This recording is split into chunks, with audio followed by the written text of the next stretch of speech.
चहल पहल वाली सड़क अचानक हुई वीरान। इंसान और इंसानियत का कहीं न कोई निशान।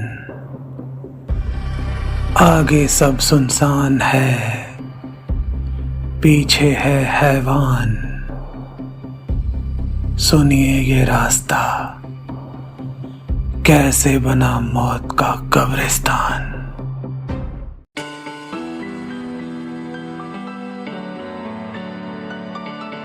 Can I hold your hand? एक खूबसूरत एहसास, कोमल अग्रवाल की कलम से निकला उपन्यास।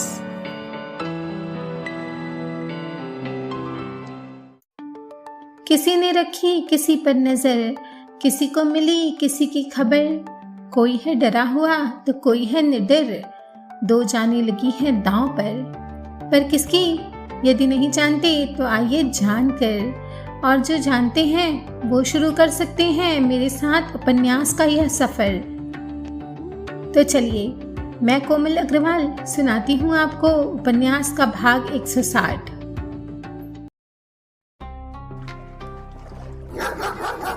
कुत्तों की चीखों से पूरा कंपाउंड थर्रा उठा था। हडसन स्विमिंग पूल के किनारे एक काउच पर बैठा था और लगातार फायर कर रहा था। उसके दो गुर्गे कुत्तों को ट्रेन कर रहे थे। कुत्ते लॉन में इधर उधर भागते अपने शिकार को वहशत से खोज रहे थे और कुछ खूंखार कुत्ते पूल में उतरकर हड्डियां तलाश कर रहे थे। रॉकी और रवि कुत्तों से बचते बचाते हडसन के सामने आकर खड़े हो गए। हडसन ने गन उठाकर एक और फायर किया तो कुछ पंछी जो पिंजरे में बंद थे दर्द से तड़पने लगे। रॉकी सहम उठा। कई कुत्ते एक साथ उस ओर भागे। भयानक चीत्कार और कुत्तों की क्रूरता देखकर किसी का भी दिल दहल सकता था, पर रवि सीना तान हडसन के सामने खड़ा था। पिस्तौल छोड़कर आए हो या? हडसन ने जहरीली मुस्कान दी। I am sorry Bob. Ravi ने अपनापन दिखाया। चीफ। हडसन ने गन सामने की। यस यस चीफ, मैं माफी मांगने आया हूं, लेकिन गोली पहले आपके आदमियों ने चलाई थी। रवि ने सफाई दी। हमारा मनी ग्रैब कर तुम हमारा आदमी को पिस्तौल दिखाता है? हडसन ने क्रोध में भरकर कहा। वो सेल्फ डिफेंस में था चीफ, आगे ऐसा नहीं होगा। रवि ने उसे भरोसा दिलाने की कोशिश की। How dare you to come empty handed? Money क्या तुम्हारा बाप ला के देगा? हडसन तनकर बैठ गया और उसकी आंखों में चिंगारियां थीं। चीफ, अगर आप हमें चांस दें तो ट्रम्प कार्ड हम आपकी पॉकेट में लाकर रखेंगे। रवि बोला तो हडसन चौंका। Trump card? How do you know? उसने सवाल किया।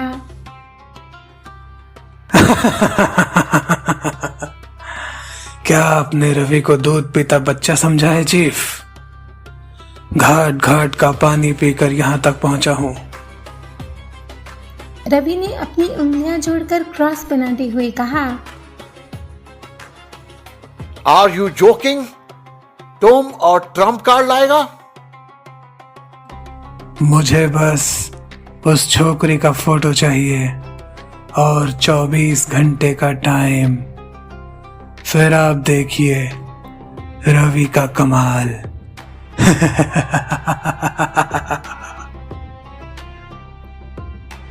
उसने इतने कॉन्फिडेंस से कहा कि हडसन को यकीन हो गया।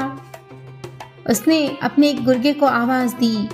गुर्गा आदेश की मुद्रा में खड़ा हो गया। Matthew, get the picture. Hudson ने उसे आदेश दिया।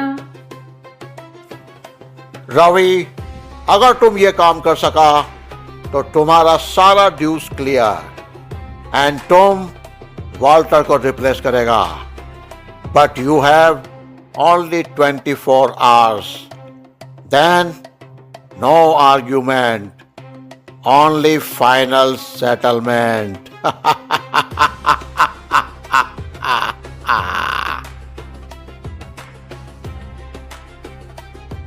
हडसन के दिमाग में कोई बड़ा प्लान बन रहा था। रॉकी और रवि चले गए तो हडसन के खास आदमी मैथ्यू ने सवाल किया, आपने उसे जाने क्यों दिया चीफ? जिसके पीछे मौत पड़ी हो वो बिल में दुबक कर नहीं रह सकता मैथ्यू। हडसन बोला और एक फायर।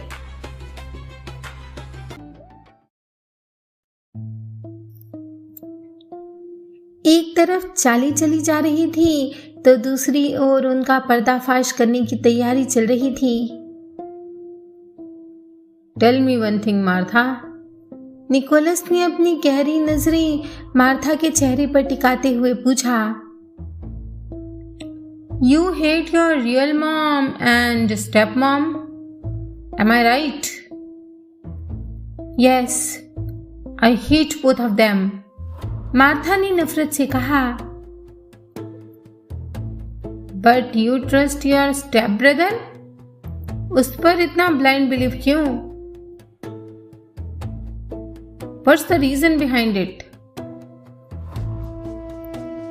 निकोलस ने पूछा तो मार्था अतीत की यादों में खो गई।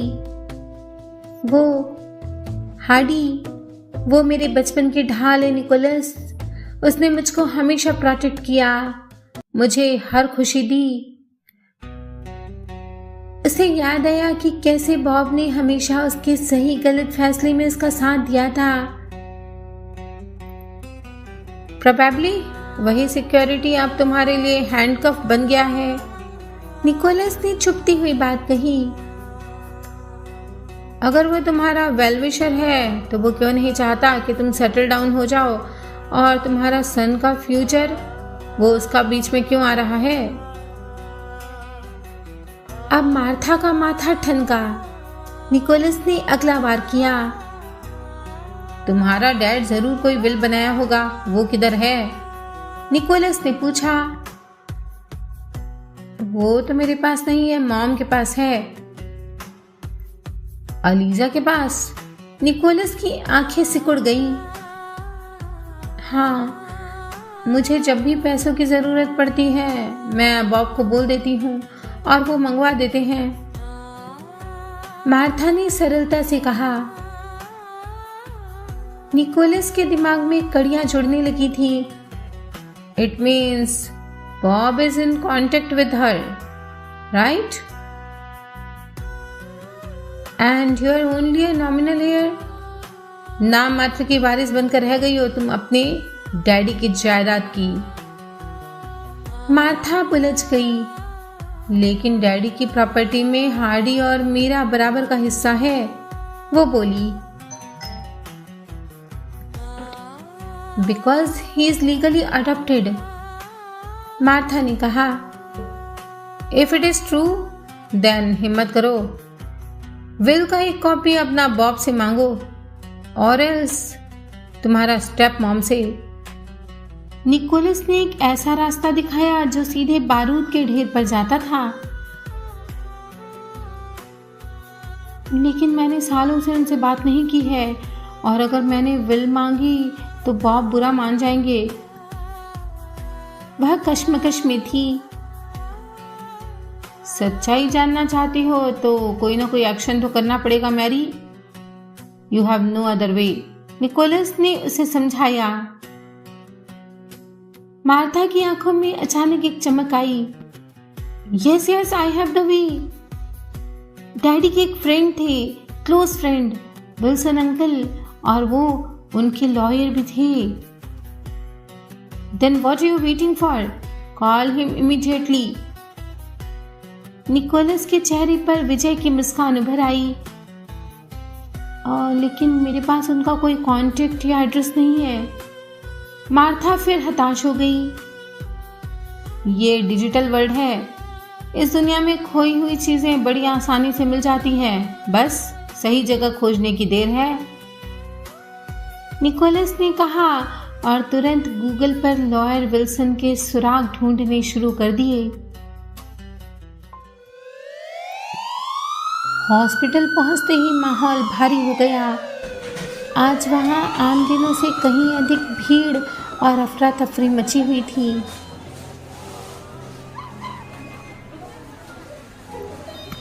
शहर के बिल्कुल नज़दीक एक बस एक्सीडेंट हुआ था, जिसके घायलों को स्ट्रेचर पर लहूलुहान हालत में लाया जा रहा था। चीखों पुकार और खून की गंध ने पाखी और निशा के दिल को दहला दिया था।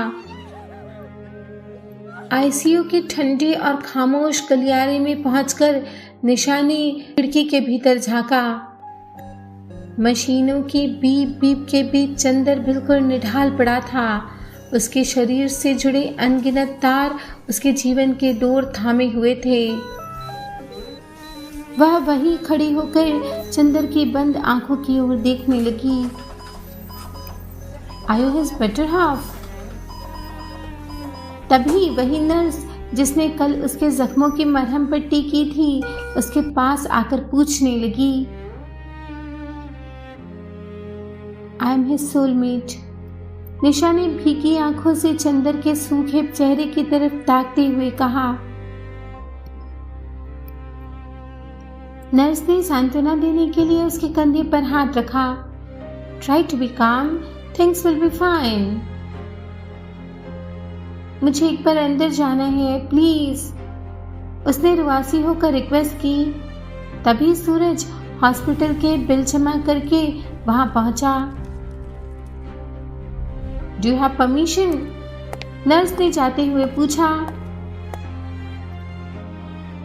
Yes, here is it.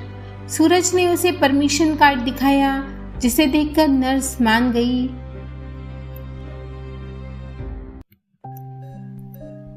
भीतर का दृश्य और भी हृदय विदारक था। चंदर भाव शून्य और संज्ञा शून्य जीवन और मृत्यु के धुंधलके में झूल रहा था। निशा का संयम उसे देखकर टूट गया। उसने कांपते हाथों से चंदर के माथे को छुआ। चंदर जी, आप ठीक हो जाइए। अगर आपको कुछ हो गया तो मैं जी नहीं पाऊंगी। वह सिसकते हुए तेज स्वर में बोल पड़ी, नो नॉइस, प्लीज बाहर चलिए। नर्स ने उसे सख्ती से टोका। निशा ने दुपट्टे से अपना मुंह ढक लिया ताकि उसकी चीखें चंदर की नींद में खलल न डाली, और उसे तब तक देखती रही जब तक कि उसे बाहर नहीं भेज दिया गया।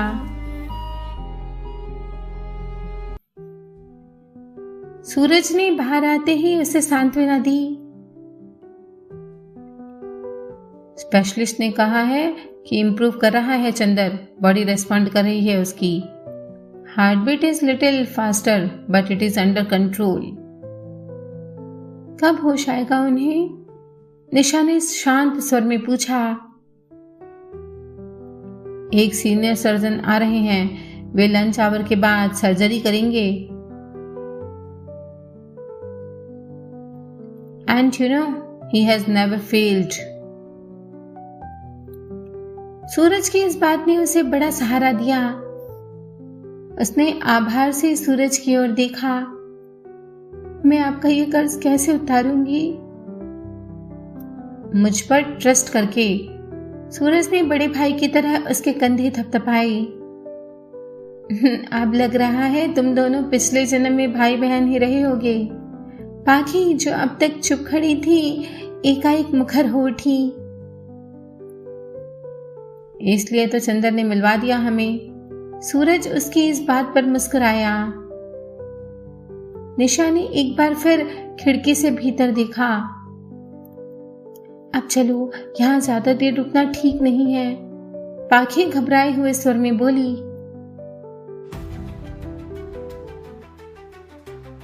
मुझे न जाने कुछ अजीब सा लग रहा है। निशा थोड़ा आगे बढ़ी तो उसने सूरज की बाह थाम कर कहा, या I know, don't worry, let's go. अभी वे लोग रिसेप्शन की तरफ पहुंचे ही थे कि इंस्पेक्टर सिंघाल लिफ्ट से बाहर निकलते हुए दिखाई दिए। हमेशा की तरह सब इंस्पेक्टर दयाल भी उनके साथ थे। जैसे ही उन दोनों की नजर निशा पर पड़ी, वे तेज कदमों से आगे बढ़े। मिस्टर सिंह, समझाया था ना आपको, वे सूरज के पास आकर फुसफुसाए। इसकी हालत देखकर लाना पड़ा, न खाती है न पीती है, एक ही जिद, चंदर जी चंदर जी।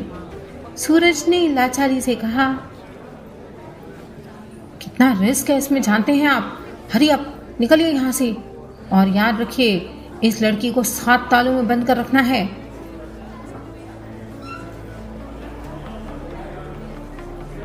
सिंघाल शब्दों को चबा चबा कर बोल रहा था। ठीक है, तो फिर हम निकलते हैं, प्रभात अभी आ रहा है और 1 घंटे बाद मैं भी आ जाऊंगा। सूरज जल्दी से बोला और निशा का हाथ थामकर तेज कदमों से गाड़ी की ओर बढ़ा। पाखी भी स्थिति की गंभीरता देखते हुए जल्दी से पिछली सीट पर आकर बैठी और निशा को अपना चेहरा ठीक से कवर करने के लिए कहा।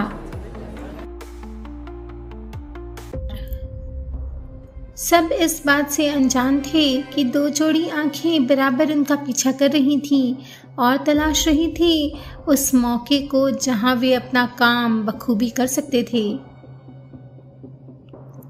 प्रभात रात को गैलेक्सी से निकला तो अकेला ही था, पर यही 2 जोड़ी आंखें लगातार उसका पीछा करती हुई अस्पताल में मृत प्राय पड़े चंदर को देख चुकी थी।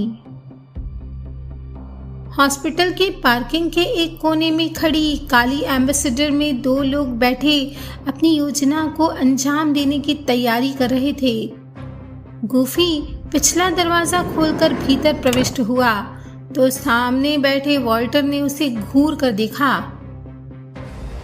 तुम तो चीफ को बोला वो मर गया, जिंदा भी है तो मुर्दे जैसा ही है, अभी ये छोकरी हमारे लिए इम्पोर्टेंट है। गूफी ने अपनी बाज सी निगाहें निशा पर गड़ा दी जो सूरज की कार की पिछली सीट पर बैठी हुई थी। ड्राइविंग सीट पर बैठा डगलस आदेश की प्रतीक्षा में था। ये रोड मैप है। उसने गाड़ी में लगी स्क्रीन पर वॉल्टर को कुछ दिखाया। परफेक्ट, वॉल्टर ने कंफर्म किया। जैसे ही आलू सिंह ने कार स्टार्ट की वैसे ही वॉल्टर सधी हुई आवाज में बोला, follow them.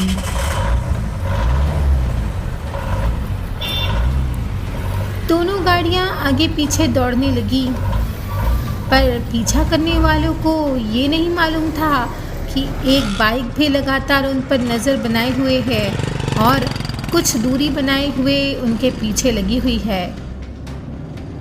Saint Mary's hospital के कैंपस से निकलकर सूरज की कार धीरे धीरे कैमल्स बैक रोड के घुमावदार और सुनसान रास्ते पर आगे बढ़ने लगी थी। आलू सिंह बड़े ध्यान से स्टीयरिंग संभाले हुए था, जबकि कार की खिड़कियों से सुबह की सुनहरी किरणें अंदर बैठे पाखी, सूरज और निशा के चेहरों पर पड़ रही थी।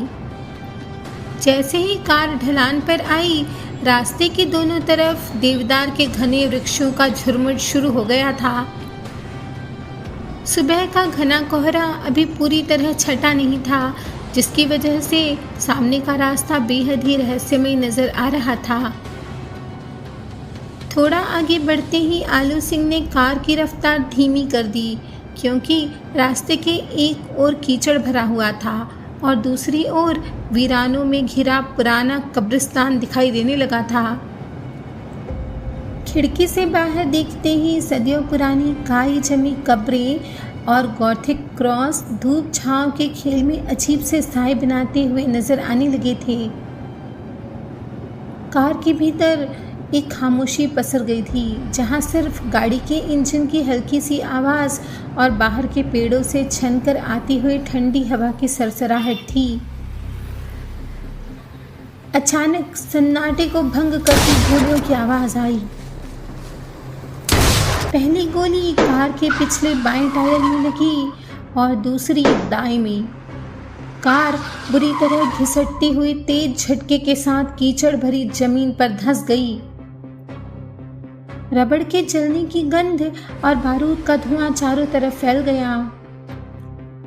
घर्षण की तीखी आवाज गूंजी और टायरों की चीख भी। कार अपना संतुलन खो इधर उधर लहराने लगी। निशा और पाखी असंतुलित होकर एक दूसरे पर गिर पड़ी। पाखी दर्द से चीखी। उसके माथे पर चोट लगी थी, खून बहने लगा था। सूरज खतरा भांपकर सतर्क हो चुका था, मगर पलक झपकते ही नकाबपोश वॉल्टर और गूफी गन लिए अपनी काली एम्बेसडर से बाहर निकले और बाईं और दाईं ओर से ऐसा घातक आक्रमण हुआ कि किसी को भी कुछ सोचने का मौका ही नहीं मिला। कांच को निशाना बना वॉल्टर सामने की सीट पर बैठे सूरज की कनपटी पर गन तान चुका था। आलू सिंह को गूफी ने बंदूक के पिछले सिरे से एक गहरी चोट पहुंचाई।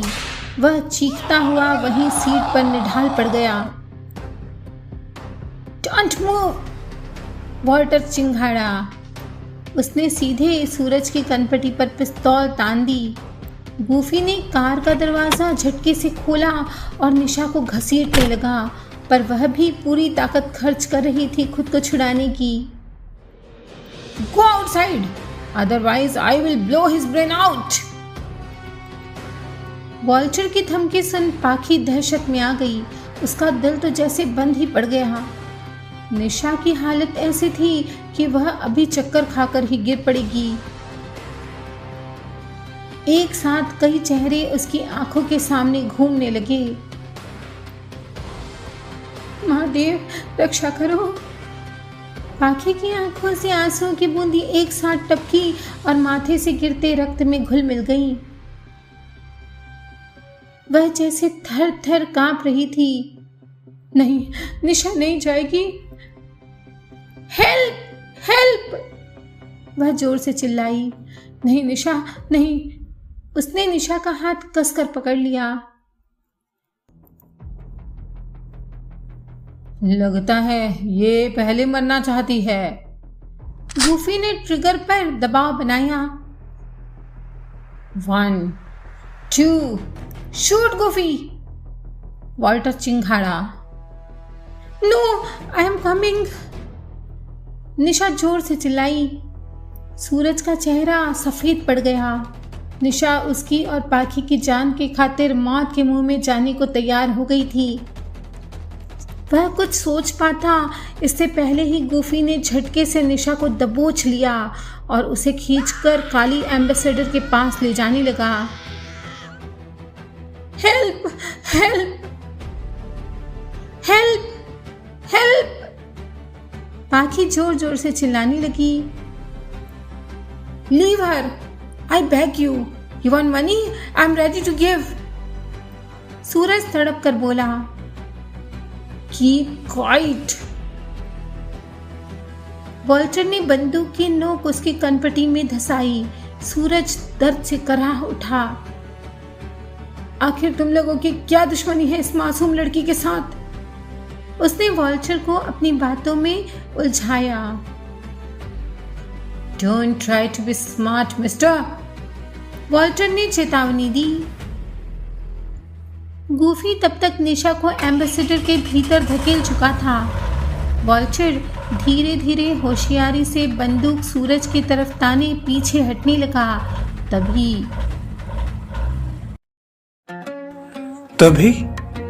तभी क्या? आगे क्या हुआ? बताइए ना। हाँ, मैं तो आंखें बंद करके चैप्टर सुन रहा था। आंखें खोलकर देखा तो नरेटर गायब। ये तो गायब हो ही गई है। पर आप बिना लाइक, कमेंट, शेयर और चैनल सब्सक्राइब किए गायब मत हो जाइएगा और अगला चैप्टर सुनने फिर से इसी चैनल पर आइएगा, क्योंकि ये है कनेक्टिंग ड्रीम्स, जो दे सपनों को पंख।